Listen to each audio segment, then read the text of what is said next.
Balanitis కానీ బెలనోపాస్టైటిస్ కానీ రెండు కండిషన్లు వచ్చేది ఎవరికి అంటే మగవారిలో ఎవరికైతే డయాబెటిక్ అటాక్ అవుతుందో వాళ్ళు డయాబెటిక్ డయాగ్నోస్ చేసుకుంటారో వాళ్ళకి బెలనైటిస్ బెలనోపాస్టైటిస్ వచ్చే అవకాశాలు ఉంటాయి అన్నట్టు.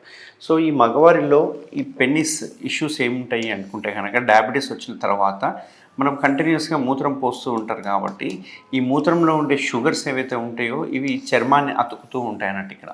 సో ఇక్కడ చర్మాన్ని తగులుతూ ఉంటాయి. సో రికరెంట్గా తగలడం వల్ల ఏమవుతుందంటే ఒక రకమైన ఇన్ఫ్లమేటరీ ప్రాసెస్ అనేది స్టార్ట్ అవుతుంది. ఇన్ఫ్లమేషన్ అనేది స్టార్ట్ అవుతుంది. సో ఇన్ఫ్లమేషన్ స్టార్ట్ అవ్వడం వల్ల ఈ చర్మం అనేది ఎలాస్టిసిటీ పోతుంది అన్నట్టు. ఈ చర్మానికి మామూలుగా యూజువల్గా ఎలాస్టిక్గా ఉంటుంది.